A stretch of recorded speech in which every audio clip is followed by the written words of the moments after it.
So a being's birth planet more strongly affects who they are than their own rational mind. You see, few beings behave in a way that's atypical for their planet purely because that's what their mind decided, except if their soul nudged their mind in that direction. So, who you are is determined first by your soul, second by you being an Earth human, and third determined by your mind.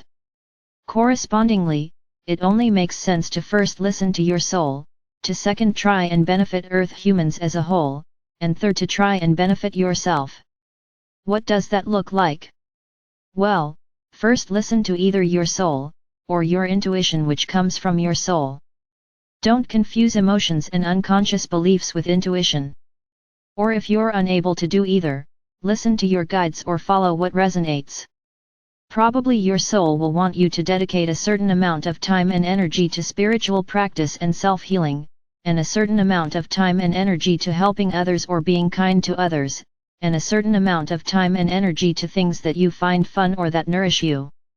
And likely your soul will give you some guidance and advice here, without micromanaging everything in your life. Second, for the time that your soul wants you to help others, go do whatever you think is most needed. Be the change you want to see in the world, even if it's hard. And third, for your personal time, just do what you find fun or what nourishes you. And remember that most likely your soul wants you to have a reasonable amount of fun time and relaxation, etc. Most likely your soul doesn't want you to spend every moment of the day volunteering to help humanity. You can see how society would tremendously benefit if everyone would behave like this. Because after all, most Earth people are doing the third thing on the list most or even all of the time, where they just do what benefits them individually and perhaps a few loved ones. And most people aren't listening to their soul and thus aren't living an authentic life. On the other hand, most Pleiadians understand that who they are was determined more by the fact that they were born in the Pleiades than by their own rational mind.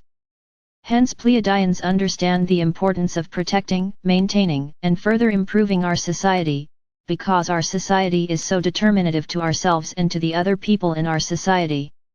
We're not under the illusion that it's primarily our personal intelligence and ambition that is the reason why we are the way we are. Instead, we know that we are the way we are because we grew up in the Pleiades.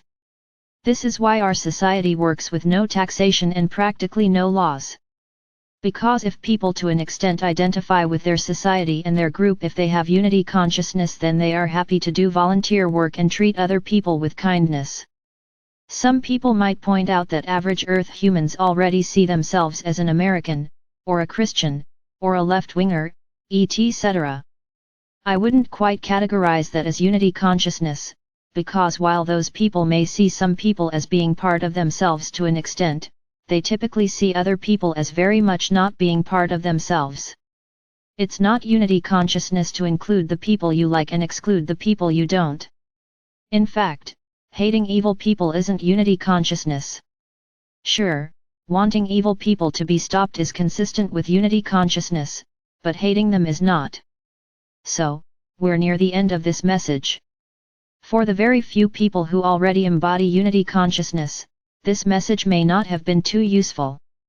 That said, most people don't yet embody unity consciousness, and there's a huge difference between rationally understanding the concept of unity consciousness and embodying it. This applies to many spiritual principles.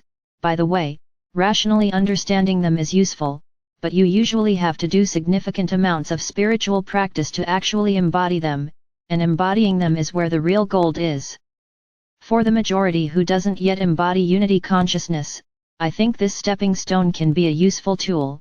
Basically, listen to your soul first, work to benefit humanity second, and do what benefits yourself third.